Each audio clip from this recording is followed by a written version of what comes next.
Salut les geeks, c'est Nawak, bienvenue dans cette toute nouvelle vidéo unboxing. Aujourd'hui je vais vous présenter du lourd, voilà, on a du gros morceau.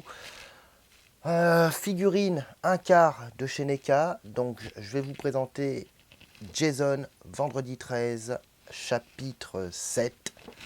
C'est parti, go!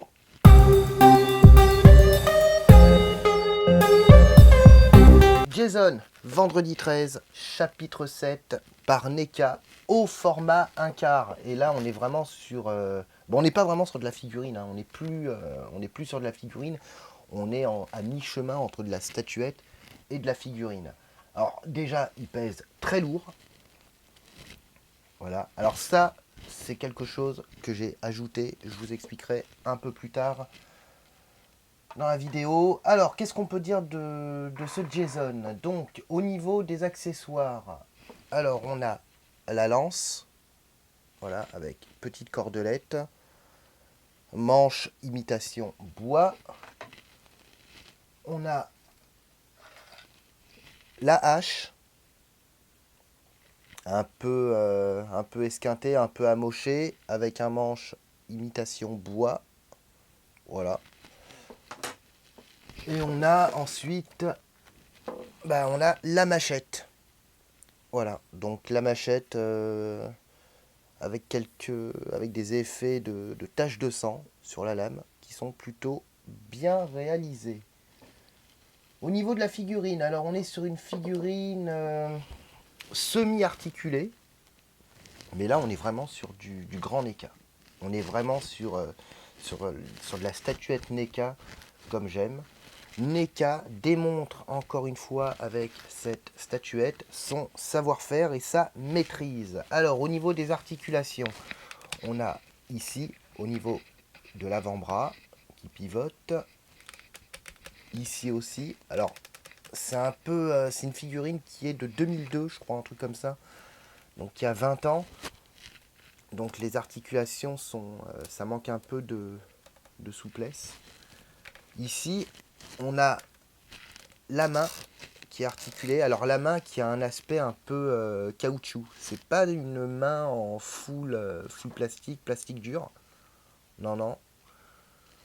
La tête,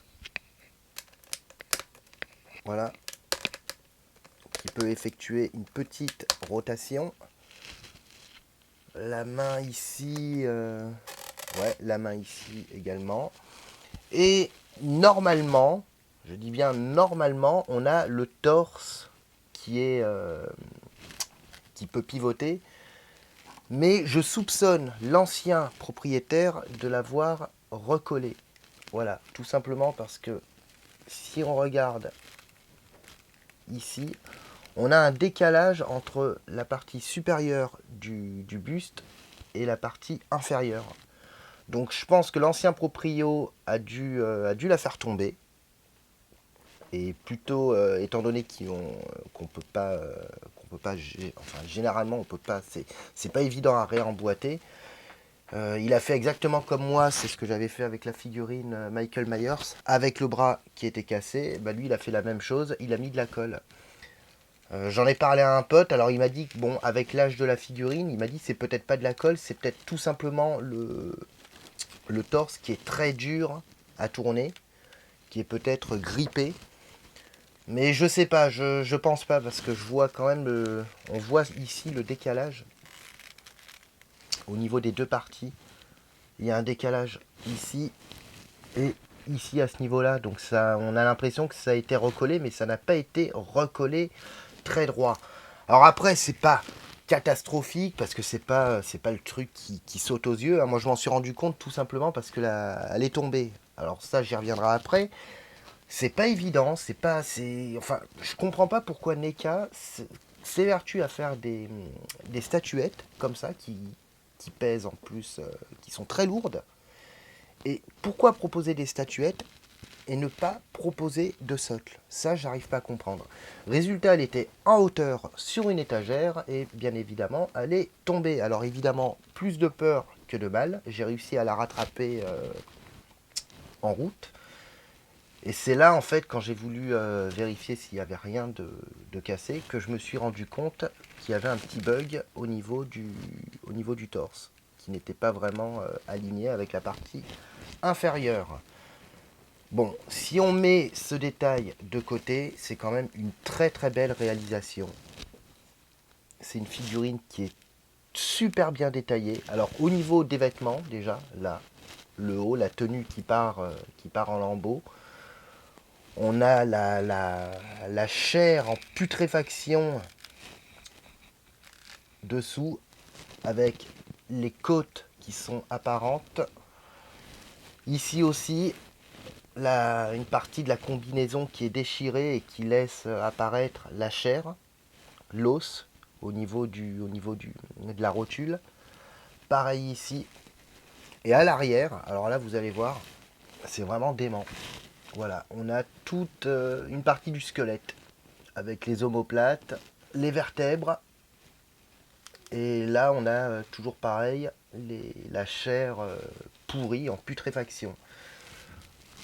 On a également, alors on a le masque et comme sur la plupart des figurines, on peut l'enlever. Et là, c'est vraiment là, c'est vraiment une grosse tuerie en fait au niveau du HS. C'est super bien détaillé. Donc la chair en putréfaction, on a ici l'orbite, l'os au niveau de l'orbite qui est apparent, les dents complètement pourries. C'est vraiment non, c'est vraiment bien fait. Et le masque qui est ici volontairement, c'est volontaire, hein, puisque c'est comme dans le film, qui est à moitié arraché. Et on le replace ici. Donc franchement, très belle statuette. Parce que là, on n'est pas sur de la figurine, on est vraiment sur de la statuette. D'ailleurs, je vais vous montrer avec l'autre.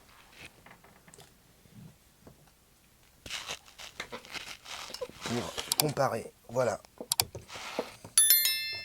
Voilà, là on voit clairement la différence entre les deux. Là on est sur de la figurine avec toutes les articulations qui sont apparentes. C'est ce que je vous avais dit dans la review. Très belle figurine, hein. Alors en plus figurine qui est très très lourde, assez encombrante, mais qui est vraiment bien foutue, qui est très bien détaillée. Au niveau du sculpte, c'est bien foutu. Mais là par contre, vous voyez, on est clairement un cran, enfin j'ai même pas envie de dire un cran au-dessus ou un cran en dessous, ça a strictement rien à voir en fait. Là on est plus sur de la statue, alors que là on est plus sur de la figurine. Donc voilà, franchement c'est non, très belle réalisation, c'est très propre, c'est ce que je vous disais, figurine qui date de 2002, donc figurine qui a plus de 20 ans. Et franchement, en termes de réalisation, elle arrive à la cheville de beaucoup de statuettes qui se font actuellement et qu'on trouve actuellement sur le marché. Mais franchement, c'est pour ça que j'adore NECA. Autant NECA, c'est ce que je vous avais dit.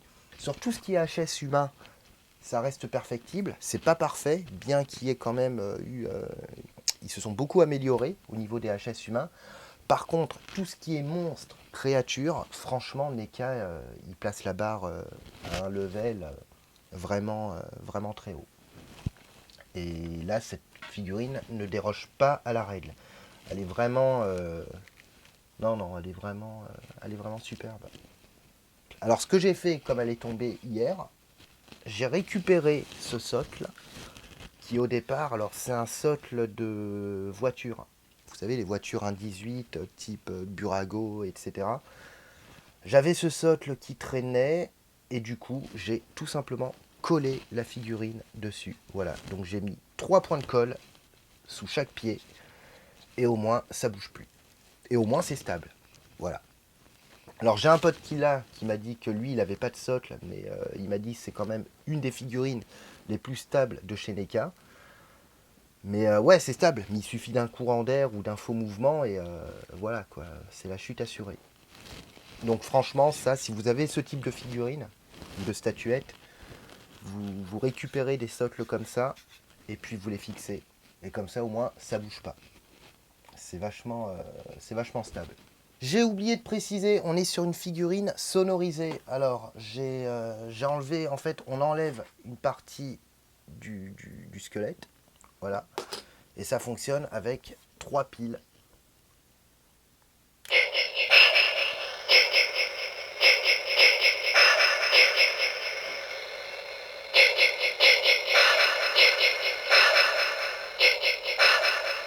Donc là, pour le coup, c'est le fameux souffle caractéristique des génériques de Vendredi 13. Voilà. Donc de toute façon, je vais virer les piles, je ne les laisse pas dedans. Et puis, je n'ai pas l'utilité d'utiliser cette fonction. Mais c'est toujours sympa, ça fait toujours son petit effet.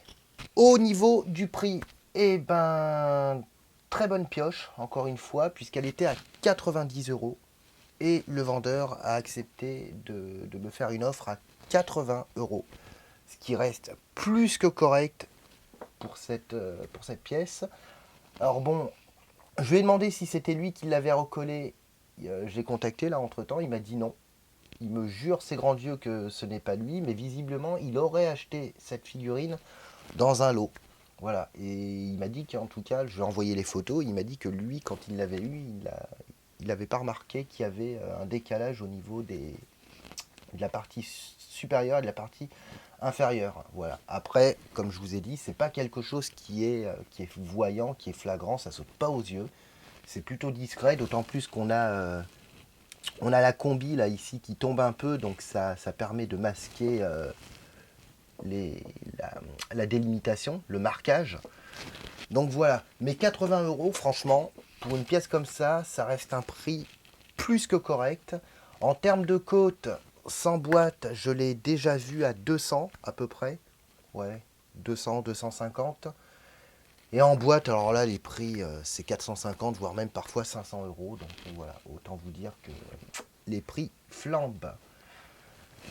N'hésitez pas à me dire ci-dessous dans les commentaires, est-ce que vous possédez cette statuette? Voilà, est-ce que vous comptez éventuellement l'acquérir? Je vous mettrai un lien dans la description, je vais essayer de voir si on peut la trouver sur eBay ou sur un autre site. Qu'est-ce que vous en pensez? Est-ce que ce type de figurine vous plaît? Voilà, n'hésitez pas, je le répète, je le répète, à vous abonner. Ça fait toujours super, super plaisir. C'est très gentil à vous. Et en plus de ça, ça reste le meilleur moyen de me soutenir. On est bientôt 550 et franchement, c'est top. Voilà, moi je vous retrouve très bientôt pour une nouvelle vidéo. Et d'ici là, ciao.